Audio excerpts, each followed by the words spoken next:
It's every parent's worst nightmare, a moment when everything you hold dear is ripped from your grasp in an instant.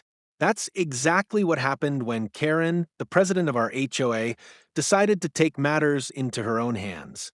What started as a simple home improvement project, painting our house, became a fight for our lives. We thought we were just making a change, adding a bit of color to our world. But Karen saw it as a challenge to her control. She wasn't interested in what we had chosen for our home. She was interested in making us bend to her will. When we didn't comply with her demands, Karen escalated things in a way I could never have predicted. What began as petty complaints quickly turned into something far darker. It wasn't just about paint anymore, it was about power. It was about Karen proving that she could break us, that she could take everything we had worked so hard to build. And that's exactly what she tried to do. With a loaded gun in her hands, Karen took my disabled daughter hostage. A woman who could barely walk, a child who only wanted to live peacefully in our home, was now trapped in a nightmare she didn't deserve. The fear in her eyes still haunts me. I was helpless, standing there, unsure of how to protect her from the woman who had made it clear she would stop at nothing to have her way. This wasn't a simple argument, it was an act of cruelty, a battle for our safety, our dignity, and our right to live in peace. Stay with me, because this story isn't just about survival. It's about strength, resilience, and the lengths we go to protect the ones we love. My daughter, Lily, was born with a disability that affects her ability to walk, but her heart and spirit were as strong as any child could be. She's always had a smile that could light up a room, a laughter that was infectious, and a determination that shone through even in her toughest moments. But the world, unfortunately, wasn't always kind to her.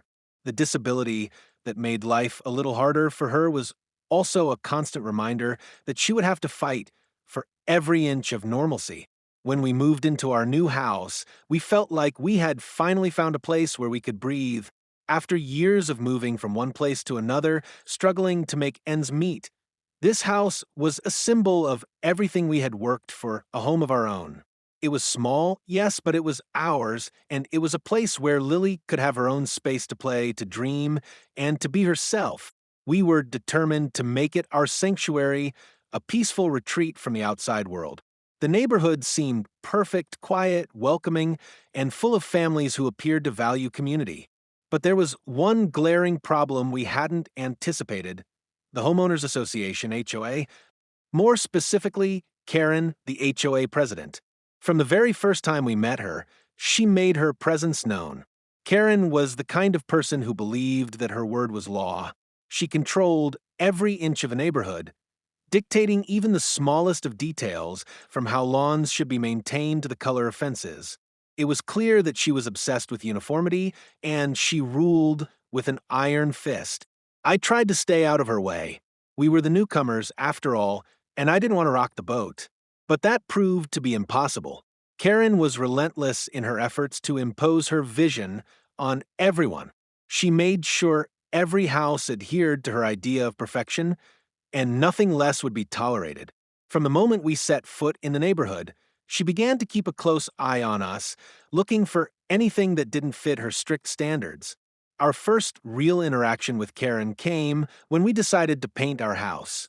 The old color had faded over time, and we thought a fresh coat of paint would breathe new life into the house.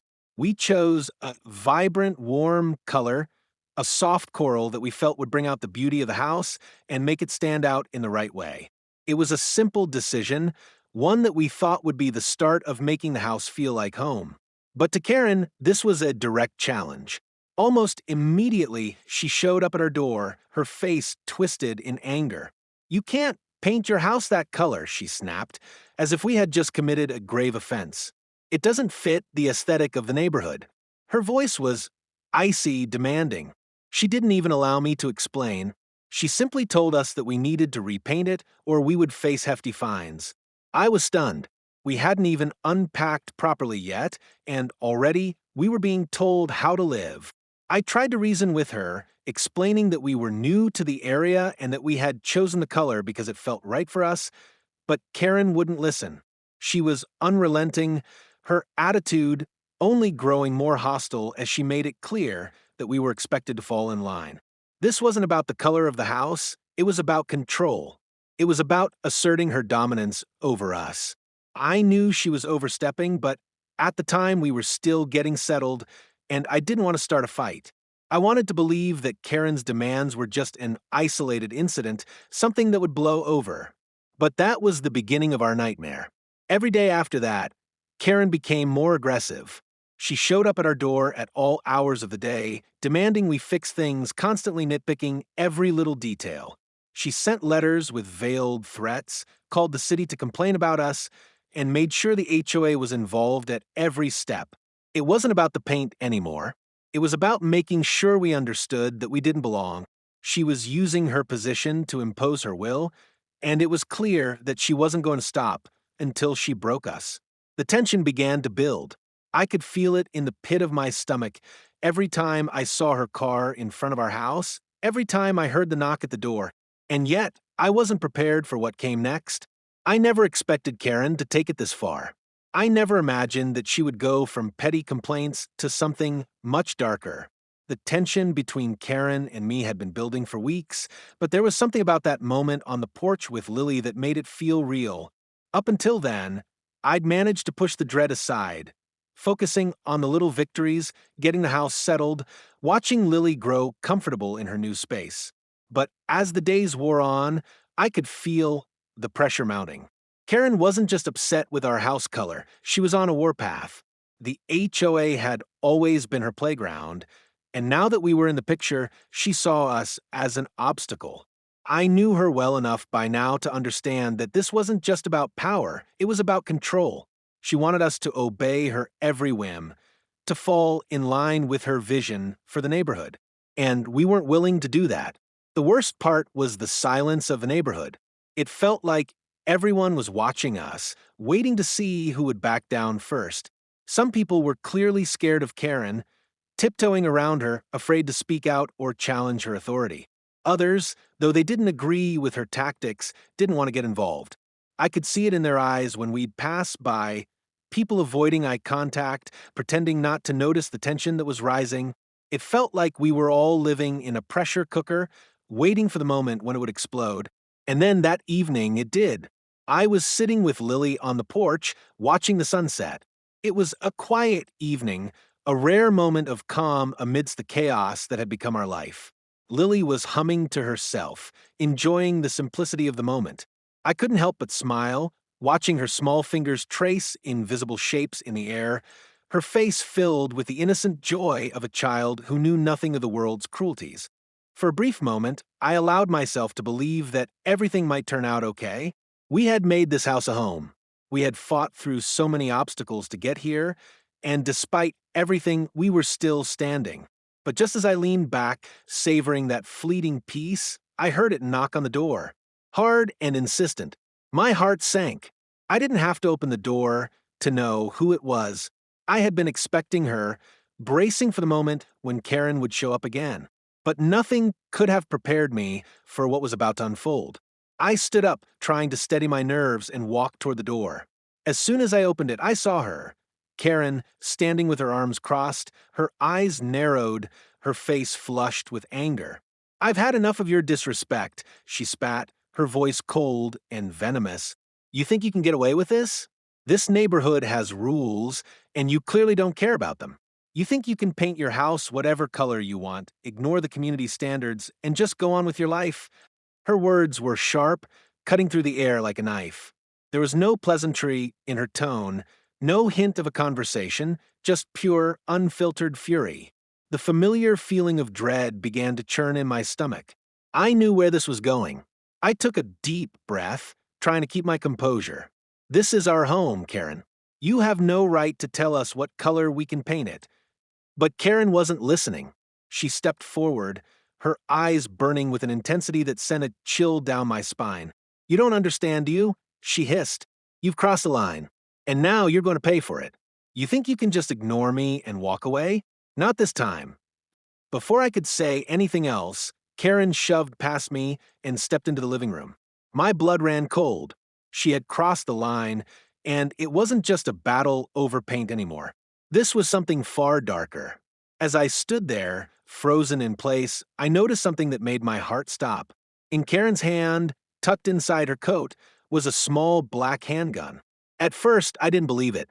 My mind couldn't process what I was seeing.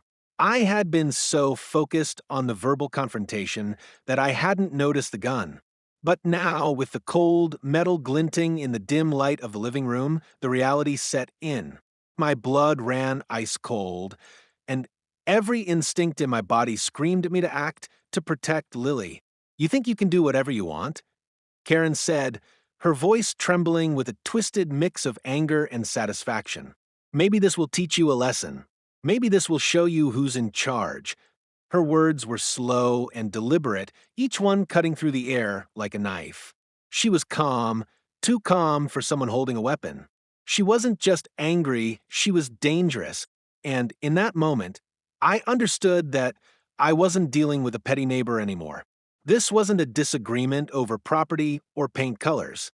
This was something far more serious. I took a step forward, trying to stay calm, my voice shaking as I pleaded with her. "Karen, please," I said, my words coming out in a frantic rush. "Don't do this. You don't have to take it this far. Please put the gun down. We can talk about this." But she wasn't listening. She was beyond reason. Her face twisted with rage as she raised the gun, pointing it at Lily, who had been sitting quietly on the couch, her wide eyes reflecting the terror that had suddenly overtaken the room. "Don't you get it?" Karen sneered.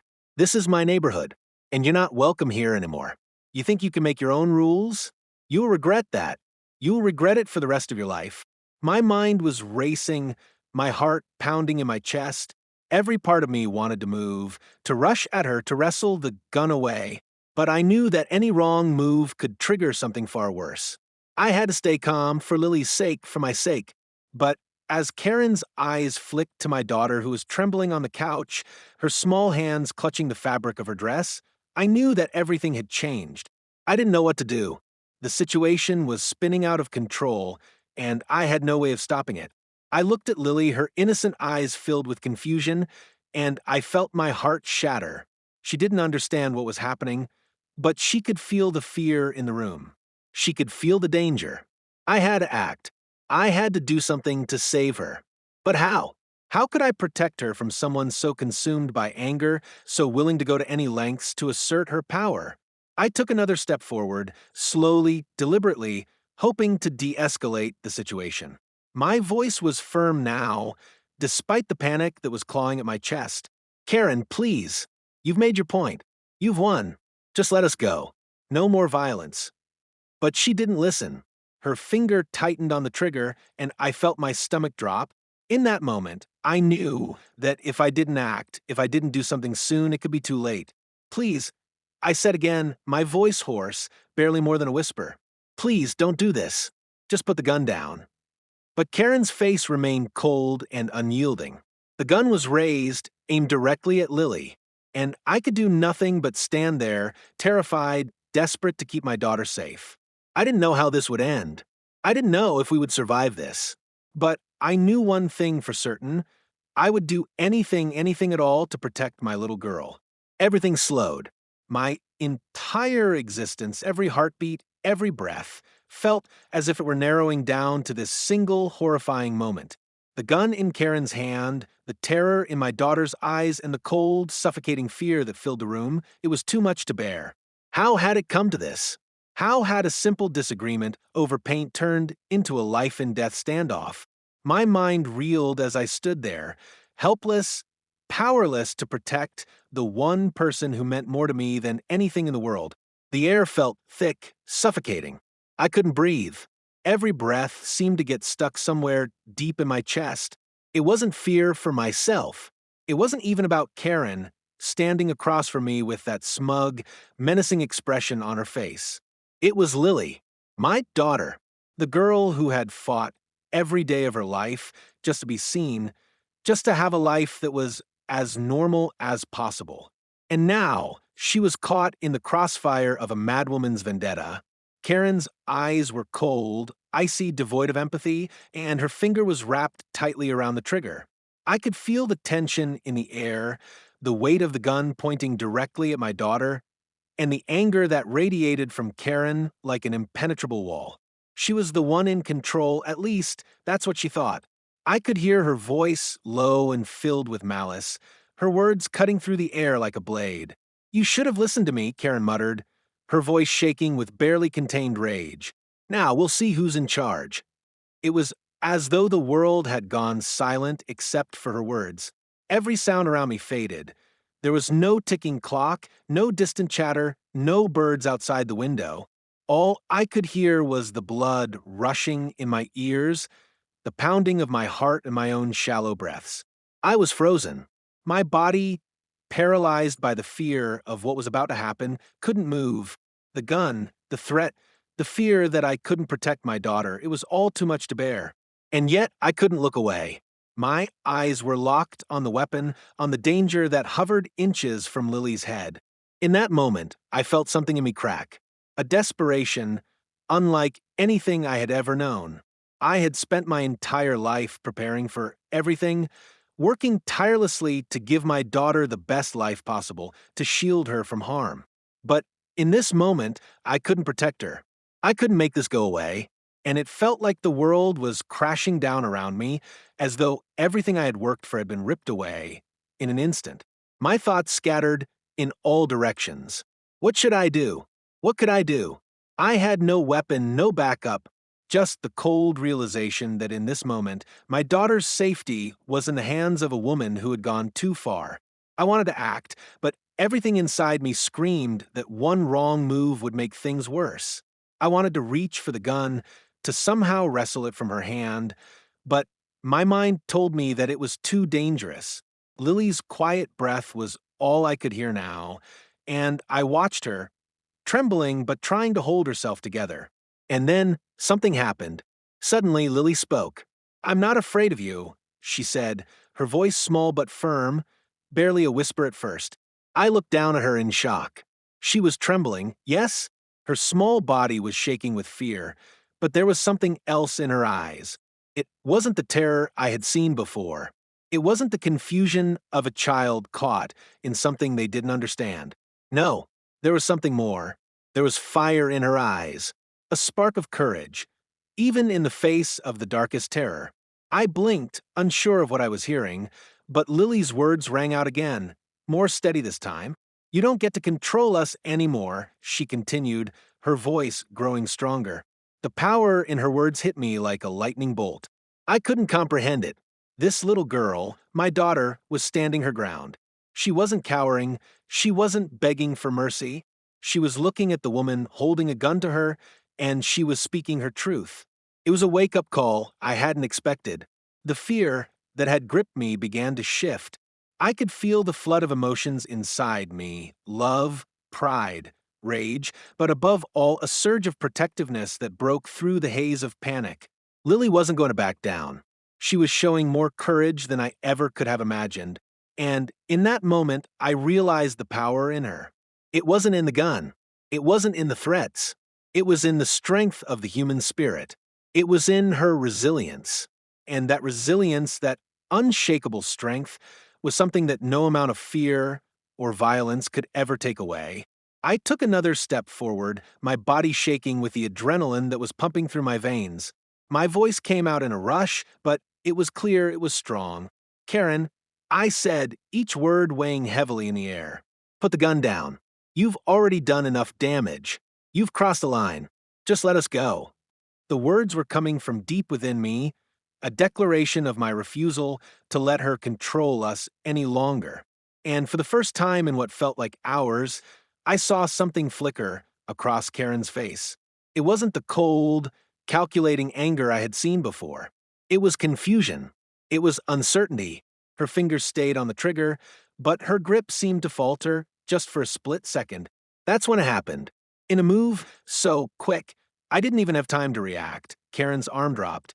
The gun, which had seemed so powerful, so all-consuming moments before, fell from her hand. It hit the floor with a dull thud, and the world seemed to exhale with it. The tension in the room evaporated almost instantly, like a balloon deflating. I couldn't believe it. For a moment, I just stood there, unable to process what had happened. My body, still trembling from the fear, felt a wave of relief wash over me. The gun was on the ground. Karen was no longer pointing it at us. The danger was over, but only just. Karen took a step back, her face a mask of confusion, her anger replaced by something I couldn't quite place.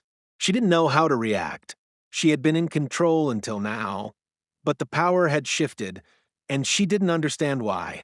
She had thought she could force us to submit, to live under her thumb, but she hadn't accounted for our resolve. She hadn't expected us to stand up to her. Her mouth opened, but no words came out. She looked at Lily, who was still trembling but now standing tall, a quiet defiance in her posture. Karen's eyes darted from me to Lily, then back to the gun on the floor. It was as if the weight of what had happened had finally hit her, and she didn't know how to respond. We stood there in the silence that followed, both of us trying to process the enormity of what had just happened. The tension, the fear, the overwhelming terror. It all seemed to drain from the room. The gun was no longer a threat. Karen had lost her control, and in that loss, she had revealed her weakness. But the real victory was in the courage we had found. It wasn't just me standing up to her. It was Lily, too. My daughter had shown me in her quiet strength that no matter how great the threat, we would not back down. We would not be afraid. We would not let her dictate our lives. And in the end, it was not Karen who had control. It was us. In the immediate aftermath of that terrifying confrontation with Karen, the world around me felt both impossibly still and overwhelmingly chaotic. The relief of seeing the gun fall to the floor, the oppressive weight of fear lifting from my chest, was quickly replaced by a deep sense of urgency. I needed to make sure that what had just happened was not forgotten, that Karen would face the consequences of her actions. But I also needed to process what had just occurred, to understand the impact of that day on my daughter, my community, and myself. The first thing I did after the gun dropped was take Lily in my arms. She had been incredibly brave, but I knew she had just faced a trauma that no child should have to endure. I held her tightly, trying to comfort her, trying to shield her from the horror of what had just happened. For a moment, neither of us spoke. We didn't need to. The sound of the gun falling to the floor was enough.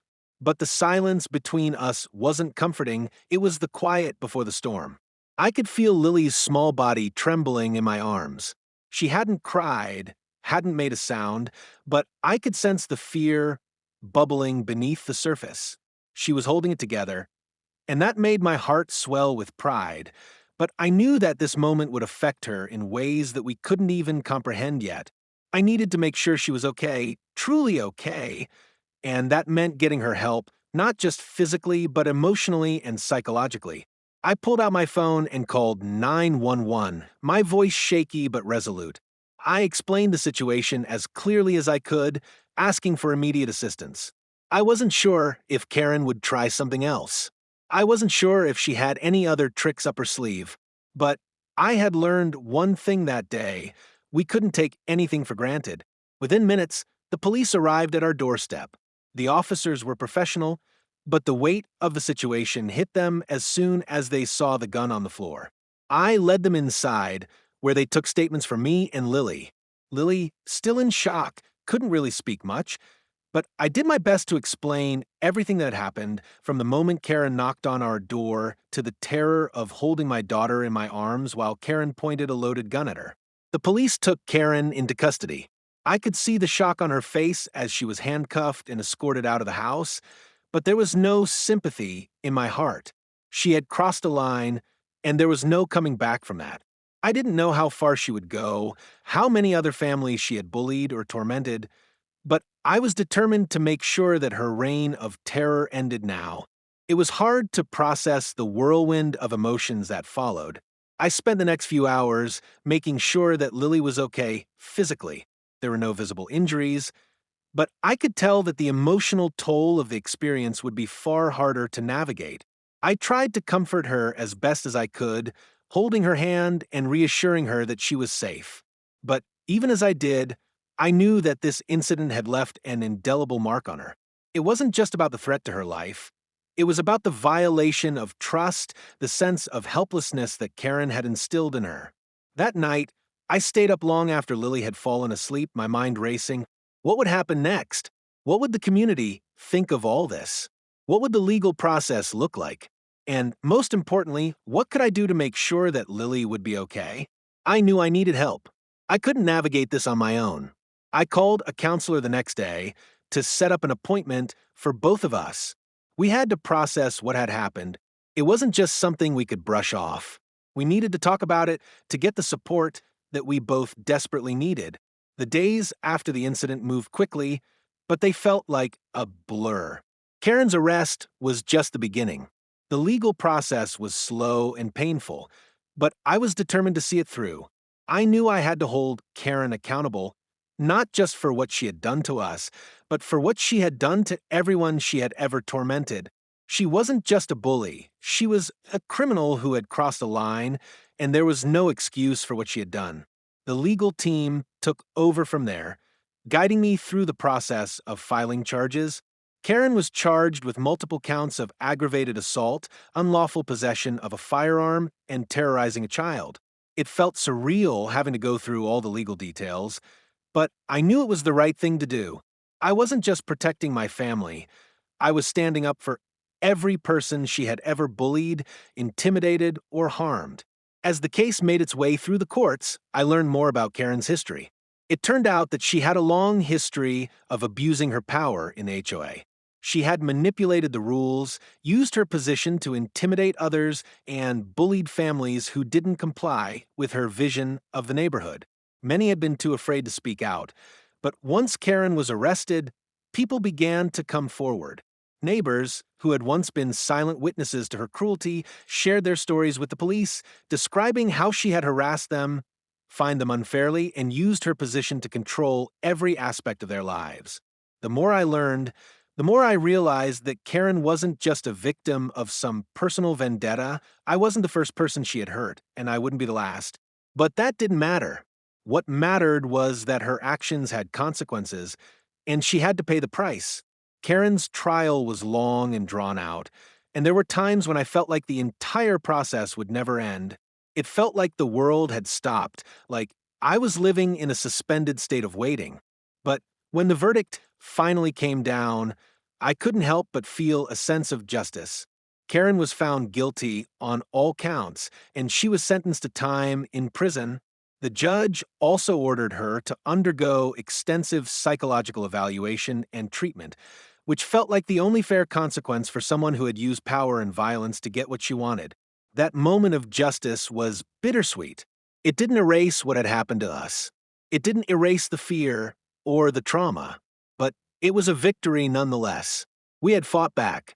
We had refused to be intimidated, and in the end, we had won. Throughout the legal process, I was amazed at the support we received from the community. Initially, when the incident happened, many of our neighbors were too afraid to speak out. But as the trial progressed, more and more people came forward to support us. They shared their own experiences with Karen, describing how she had made their lives miserable. They told us that they had been afraid to challenge her, but after what happened to us, they realized they had to stand up too. It was heartening to see the community rally around us. People who had once been distant and wary of confrontation now took a stand. Neighbors who had remained silent for so long began to speak out, and together we formed a united front. I started to feel like we were part of something bigger, something stronger. It wasn't just about us. It was about everyone who had been afraid, everyone who had felt powerless against Karen's reign. We were all standing together, no longer willing to be intimidated by her. One of the most powerful moments of support came from the local school. Lily's teacher, Mrs. Thompson, reached out to me personally. She told me that she had seen the effect Karen's behavior had on Lily, that she had noticed the changes in her demeanor, the quiet withdrawal, the wariness in her eyes. Mrs. Thompson expressed her concern and offered to help Lily through the trauma. Her words were a comfort, but it was her actions that meant the most. She worked with Lily, helping her process what had happened, helping her regain her sense of safety. Other parents at the school also rallied behind us, offering their support in ways both big and small. Some gave us their contact information, offering to stand as witnesses if the case required it. Others brought us meals, checked in on us regularly, and made sure we knew we weren't alone. In the months that followed, I began to realize how much of a difference it made to have people who cared, people who were willing to stand up and support what was right. The solidarity from our neighbors and community made all the difference. It made me realize that even when faced with the worst, we don't have to face it alone. Sometimes it takes one person to speak up, and then others will follow. When that happens, there's nothing that can stop the wave of change. The most profound thing I learned from this entire experience was the power of resilience, both my own and Lily's. What Karen had tried to destroy was not just our peace of mind, it was our will to fight our love for each other and our belief in doing what's right. The fear I felt in the moment of crisis was real, but the love I felt for my daughter, the desire to protect her, was even stronger. As we moved forward, I focused on helping Lily heal. She had witnessed the worst of humanity that day, but I refused to let that define her. It wasn't easy. There were days when she was quiet, withdrawn, and scared. But with time, with counseling, and with the love and support of our community, she began to heal. For me, the hardest part was not the legal battle, not the threats from Karen, but the emotional toll it took on me. I realized that I had spent so much time trying to protect everyone around me that I had neglected my own well-being. The emotional strain of what had happened weighed heavily on me, and it took time for me to come to terms with it. But with the support of those around me and the counseling I sought, I began to find peace. The journey wasn't easy, but I came to understand that healing is a process, a gradual one. It's not about forgetting the trauma, it's about learning to live with it, learning to grow stronger from it. The scars that Karen left on us would never fully disappear, but they became a part of our story. They became the testament to the strength we found in the face of adversity. In the end, it wasn't the verdict that mattered most. It wasn't Karen's time in prison. What mattered was the strength of our family, the courage of our community, and the resilience of a little girl who had been forced to grow up far too fast. Together, we had faced the unthinkable and come out the other side stronger. And that, in the end, was the real victory. The ordeal with Karen was a turning point, a defining moment that reshaped everything I thought I knew about courage, fear, and resilience. But the true power of this story, the real lesson, was not found in the courtroom, the legal proceedings, or even the aftermath of Karen's arrest. It was found in the way we came together, the way we found strength in the darkest moments, and the way that love, no matter how fragile it may seem, can carry us through even the worst of times. In the days after Karen's arrest, I couldn't help but feel a sense of disbelief. There were moments when I would look at Lily and see the scars of what had happened to her, deep scars that no one could see, but that I could feel in the way she looked at the world, in the way she would flinch at loud noises or avoid certain situations. Those scars would take time to heal. But what I saw when I looked at her, what gave me hope, was the strength she had shown when it mattered most. She hadn't backed down. She had stood her ground when Karen pointed a gun at her. She had found the courage to speak her truth when most would have remained silent. I had seen bravery in my daughter's eyes that day, bravery that no adult, no matter how strong, could replicate. It was a reminder that the greatest strength doesn't always come from those who shout the loudest or who stand at the front of the room. Sometimes it comes from the quietest voices, the ones who stand firm despite the fear, the ones who choose to rise even when the world is pressing them down. That moment of clarity, the understanding of my daughter's courage, was life-changing. It made me realize that in the face of darkness, it's not about how hard you fall, but about how you rise, how you choose to keep moving forward, even when the weight of the world is on your shoulders. Lily had taught me that lesson, and it was one I would carry with me for the rest of my life. As we navigated the aftermath of the incident, one thing became abundantly clear. It wasn't just about us anymore. It was about the community. The moment Karen crossed that line, it awakened something in the neighborhood, a shared understanding that no one could remain silent, that no one could stand by while someone was being mistreated or bullied. We were not just individuals in separate homes anymore. We were a community united in our refusal to let injustice thrive. The support we received from our neighbors, from people who had once remained silent in the face of Karen's abuse, was overwhelming. People who had lived in fear of her for years now stood with us. The police officers, the legal team, even the school, everyone who had a part in this journey, big or small, had come together to make sure that Karen's actions wouldn't be swept under the rug. Together, we were stronger than any one person's power.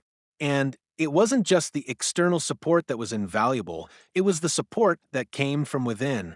My own sense of self and my ability to protect my family were tested in ways I never imagined. The fear that had gripped me at the beginning, that feeling of being trapped and powerless, slowly faded as I began to see that the fight wasn't just Karen's fight against us. It was a fight for all of us. A fight for every person who had been bullied or pushed down, for every family who had been threatened and intimidated. This was a fight for the community's dignity, for the right to live in peace and safety. This whole experience taught me lessons that I never expected. I learned, painfully and slowly, that we can never underestimate the depth of human resilience. I had always thought I was strong, had always believed that strength meant physical power or the ability to control situations, but what I learned through Lily's bravery and the support of our community was that real strength lies in vulnerability. It lies in acknowledging when we are afraid, in asking for help when we need it, and in finding the courage to keep going even when the odds are stacked against us. Lily had learned that lesson long before I did. In the face of that gun, in the face of her greatest fear, she had chosen not to back down. She had chosen to speak her truth, to face the darkness and not let it consume her. And in that moment, she had become my teacher. She had shown me what true courage was, and I would never forget that lesson. I also learned that silence in the face of injustice only perpetuates the problem. Karen had thrived in an environment of fear where no one dared to challenge her, where people were too afraid to speak up. But when the truth was spoken, when people found their voices and stood together, the balance of power shifted. No one had to fight alone. This wasn't just about Karen's defeat. It was about the community coming together and showing that when we stand together, we cannot be broken. But the most important lesson, the one that resonated deeply with me, was the power of love. My love for Lily had fueled my every decision, my every action from the moment Karen entered our lives. Love wasn't just something I felt, it was something that propelled me to fight, to keep going, even when it seemed impossible. And that love wasn't just about protecting my daughter. It was about the love I had for the people around me, for the community that had stood by us, and for the sense of justice and fairness that we all held dear. Love is what kept us strong. Love is what made us rise, despite everything. Now, as I reflect on everything that has happened, I'm left with one final thought. What happens next? Karen's punishment is a small victory, a necessary one. But it's not the end of the story. It can't be. It never will be. What I learned from this experience is that we all have a choice. We can either remain silent in the face of injustice, or we can speak out, stand up, and protect those who cannot protect themselves. We can either allow the voices of fear and hatred to drown out the voices of reason and compassion, or we can rise above that and show the world that love, kindness, and justice will always prevail. And that's what I'm asking you, the person reading this story, to do. When you see someone being oppressed, when you see someone being silenced by fear, speak up. Stand up. Don't let the forces of hatred and cruelty win. Whether it's in your family, your community, or the world at large, we all have a role to play in making sure that love and justice triumph over fear. I'm not asking for you to fight with violence. I'm not asking for you to be reckless. But I am asking for you to be brave, to use your voice, to use your strength, and to stand up for what is right. We all have that power. We all have that responsibility. Now, more than ever, we need to find our voices and use them to change the world. Because when we stand together, when we stand up for each other, there is nothing we cannot overcome. The truth of this story, the truth of what happened with Karen, is that we are stronger than we think. We are more resilient than we believe. And when we come together, when we choose to fight for what's right, we can change the world. So I ask you, what will you do? Will you remain silent in the face of injustice? Or will you rise up and speak your truth? The world needs your voice. It needs your strength. And it needs your love. This is not the end of the story, it's only the beginning. Together, we can create a future where love, respect, and justice reign. Together, we can make sure that no one, no matter how big or powerful, ever gets to dictate our lives again. So let's rise, let's stand, let's change the world, together.